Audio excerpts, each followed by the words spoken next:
বিসমিল্লাহির রহমানির রহিম। অনেক মানুষই জিনের অস্তিত্ব অস্বীকার করে, কিন্তু জিন ও শয়তানের অস্তিত্বের সুদৃঢ় প্রমাণ রয়েছে। এমনকি জিন ও জাদুর মাঝেও গভীর সম্পর্ক রয়েছে। বরং জিন ও শয়তানি হলো জাদুর প্রধান চালিকা শক্তি। আল্লাহ তাআলা সূরা আমের ১৩০ নম্বর আয়াতে বলেছেন, হে জিন ও মানব জাতি, তোমাদের কাছে কি তোমাদের মধ্য হতেই নবী রাসূল আসেনি, যারা তোমাদের কাছে আমার আয়াতসমূহ বর্ণনা করত এবং আজকের দিনের সাথে তোমার সাক্ষাৎ হওয়ার ভীতি প্রদর্শন করত? সূরা আর রহমানের ৩৩ নম্বর আয়াতে আল্লাহ তাআলা বলেন, হে জিন ও মানব সম্প্রদায়, আকাশমণ্ডলী এবং পৃথিবীর সীমা তোমরা যদি অতিক্রম করতে পারো তবে অতিক্রম করো, কিন্তু তোমরা তা পারবে না অনুমতি ছাড়া।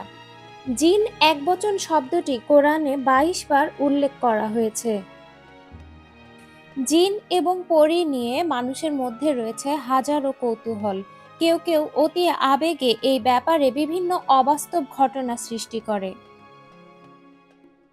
আবার জিনের অস্তিত্ব সম্পর্কে অনেকেই অস্বীকার করে। সূরা হিজরের আয়াত ২৭-এ বলা রয়েছে, আমি প্রজ্বলিত অগ্নিশিখা হতে জিন সৃষ্টি করেছি, যেখানে আল্লাহ তাআলা নিজেই জিনের সৃষ্টির ব্যাপারে ঘোষণা করেছেন। সূরা জিন নামে কোরআনে একটি স্বতন্ত্র সূরাই রয়েছে। ছোট বড় প্রায় ৫৭টি আয়াতে এ সম্পর্কিত বহু বিস্ময়কর তথ্য রয়েছে, যা নিশ্চিত রূপে জিনের অস্তিত্ব প্রমাণ করে। কোরআনের ভাষ্য মতে ইবলিস শয়তান আদম আলাইহিওয়াসাল্লামের সামনে সিজদা করতে অস্বীকার করেছিল, আর তাই তাকে বিতাড়িত করা হয়েছিল। সূরা কাহাফের আয়াত ৫০-এ পরিষ্কার করে উল্লেখ রয়েছে যে শয়তান ছিল জিনদের বংশোদ্ভূত। পবিত্র কোরআন ও হাদিসে জিনের আকৃতি বিষয়ক যেসব বর্ণনা রয়েছে তা মৌলিকভাবে ৩ প্রকার। ১. দৃশ্যমান, অর্থাৎ জিনের প্রকৃত আকৃতি মানব চোখে যেখানে অবলোকনযোগ্য। ২. অদৃশ্যমান, অর্থাৎ জিনের আকৃতিবিহীন শুধু শারীরিক উপস্থিতি অনুভূত হওয়া। ৩. বিকৃত আকৃতি, মানুষ, পশু পাখি কিংবা বৃক্ষলতার আকৃতি ধারণ করা, যা উল্লেখ রয়েছে তাবরানী ৪০১২ নম্বর হাদিসে। মানুষ সহ অন্য প্রাণীরা যেমন খাওয়া দাওয়া করে, একইভাবে জিনরাও খাওয়া দাওয়া সহ অন্য প্রাকৃতিক প্রয়োজন পূরণ করে থাকে।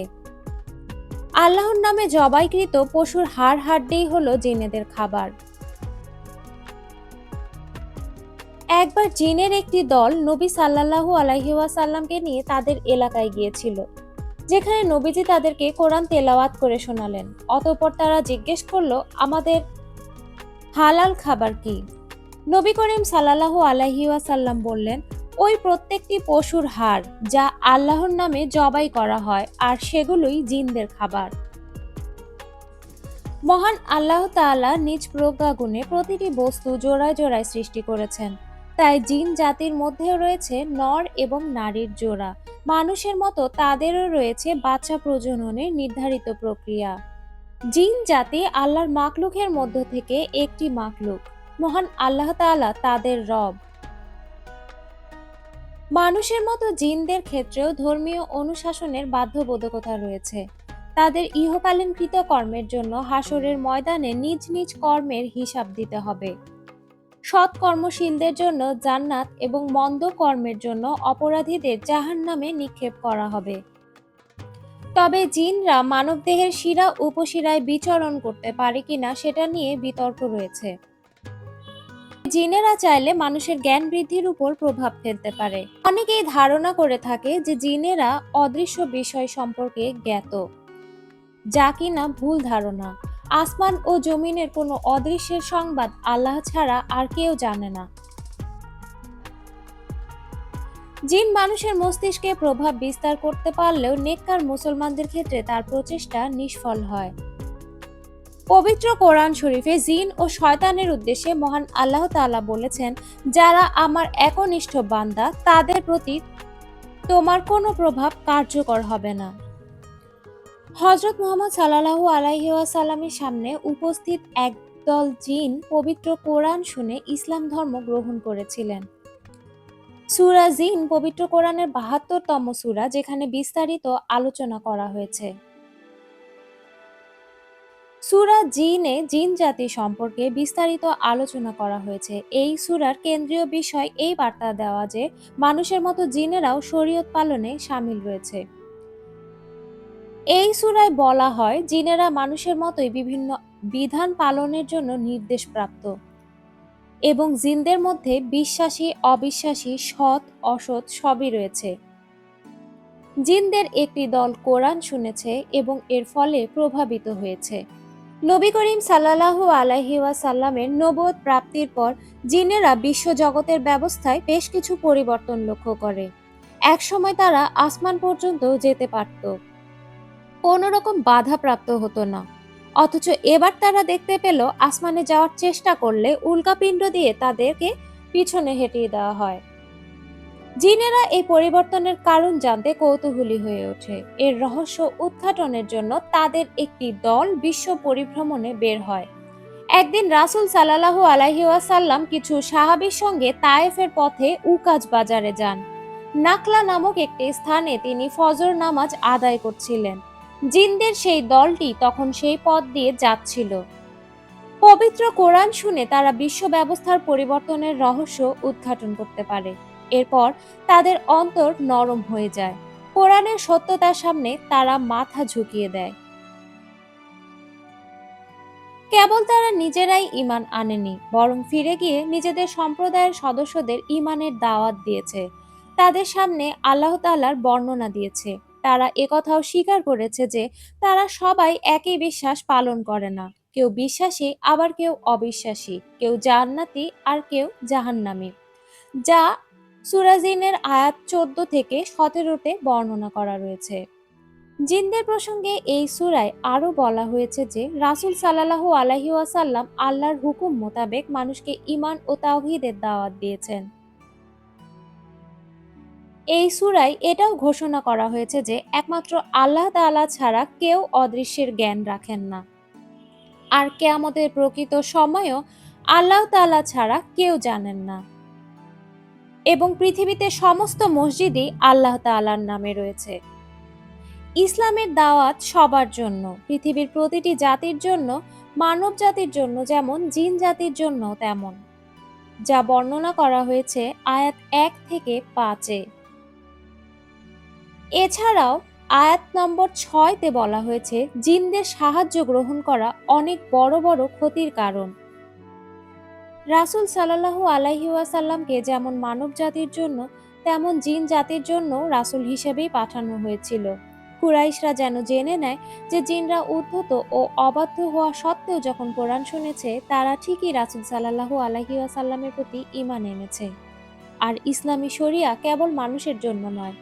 জিনরা আমাদের কথা শোনে, আমাদের ভাষা বুঝতে পারে, তাই জিনদের জন্যও তা। জিনরাও স্বজাতিকে যেন দ্বীনের পথে আহ্বান করে।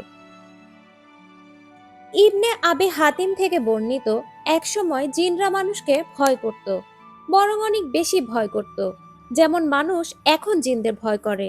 লোকেরা তখন পাহাড় পর্বত আরোহণ করত দেখে জিনেরা তাদের দেখে পালিয়ে যেত। কিন্তু একটি সময়ে মানুষদের দলপতি পাহাড়ে উঠে বলতো, এই এলাকার বাসিন্দাদের দলপতির কাছে আমরা আশ্রয় প্রার্থনা করছি। তখন জিনেরা বলতে লাগলো, আমরা তো লক্ষ্য করছি যে আমরা যাদের ভয়ে পালিয়ে বেড়াই তারাই তো আমাদের ভয়ে পালিয়ে বেড়াচ্ছে। এরপর জিনরা আস্তে আস্তে মানুষের কাছে আসতে শুরু করে, এমনকি তাদের মস্তিষ্ক বিকৃত ও পাগলামিতে জড়িয়ে ফেলতে লাগে। এই কারণেই আয়াত ৬-এ আল্লাহ তাআলা বলেন, এবং মানুষদের মধ্যে কিছু লোক জিনদের কাছে আশ্রয় গ্রহণ করেছিল। এভাবে তারা জিনদের আরো বেশি অহংকারী করে তুলেছিল। মানুষ নিজের বিভিন্ন প্রয়োজনে জিনদের কাছে আশ্রয় নেওয়া শুরু করে, সাহায্য চাওয়া শুরু করে, আর এরপর থেকেই জিনদের অহংকার এবং সাহস আরো বেশি বেড়ে যায়। কারণ এতদিন তারা মনে করত যে মানুষ তো তাদের ভয় করে, সুতরাং তারা নানা প্রকারে মানুষকে ভয় দেখাতে, কষ্ট দিতে শুরু করলো। বলা হয়ে থাকে সাধারণত ৫টি অবস্থায় জিন মানুষের উপরে প্রভাব বিস্তার করতে পারে। ১. মানুষ যখন খুব বেশি ভীত সন্ত্রস্ত থাকে। ২. মানুষ যখন অনেক রাগান্বিত অবস্থায় থাকে। ৩. মানুষ যখন খুব বেশি খামখেয়ালি বা উদাসীন অবস্থায় থাকে। ৪. মানুষ যখন কোনো পাপ কাজে লিপ্ত থাকে। আর ৫. যখন কেউ অনেক বেশি অপবিত্র থাকে দীর্ঘ সময় ধরে। কোরআনে এসেছে, যে ব্যক্তি দয়াময় আল্লাহ তাআলার স্মরণ থেকে মুখ ফিরিয়ে নেয়, আমি তার জন্য এক শয়তান নিযুক্ত করে দেই। এরপর সে হয় তার সঙ্গী, আর তারাই মানুষকে সৎ পথে চলতে বাধা দেয়, কিন্তু মানুষ মনে করে সে হিদায়াতের পথে আছে। সূরা যুখরুফ আয়াত ৩৬ থেকে ৩৭। প্রকৃতপক্ষে জিন ও শয়তান একই গোত্রভুক্ত। শয়তানের মতোই মানুষের উপরে জিন প্রভাব বিস্তার করতে পারে এমন ক্ষমতা তাদের রয়েছে। তবে মানুষ হচ্ছে আল্লাহ তাআলার সর্বশ্রেষ্ঠ সৃষ্টি। জিন কখনোই মানুষের চাইতে অধিক শক্তিশালী নয়। জিনদের খারাপ প্রভাব থেকে নিজেদেরকে সুরক্ষিত রাখার একটি বড় আমল হলো নিয়মিত আয়াতুল কুরসি পাঠ করা। নবী করিম সাল্লাল্লাহু আলাইহি ওয়াসাল্লাম বলেছেন, যে ব্যক্তি ফরজ নামাজের পর আয়াতুল কুরসি পড়ে সে পরবর্তী নামাজ পর্যন্ত আল্লাহ তাআলার হিফাজতে থাকে। জিন জাতি এমন একটি রহস্যময় সত্তার উল্লেখ স্বয়ং কোরআন শরীফে আল্লাহ তাআলা করেছেন। জিনদের অবশ্যই বিবেক, বুদ্ধি এবং অনুভূতি শক্তি রয়েছে। শুধু তাই নয়, তাদের ভালো মন্দ পার্থক্য করার ক্ষমতাও রয়েছে। শুধু তাই নয়, মানুষের মতো জিনেরাও মৃত্যুবরণ করে। বুখারী হাদিস শরীফে এসেছে, হে আল্লাহ, আপনি চিরঞ্জীব, যিনি কখনো মৃত্যুবরণ করেন না, অথচ মানুষ ও জিন মৃত্যুবরণ করে থাকে।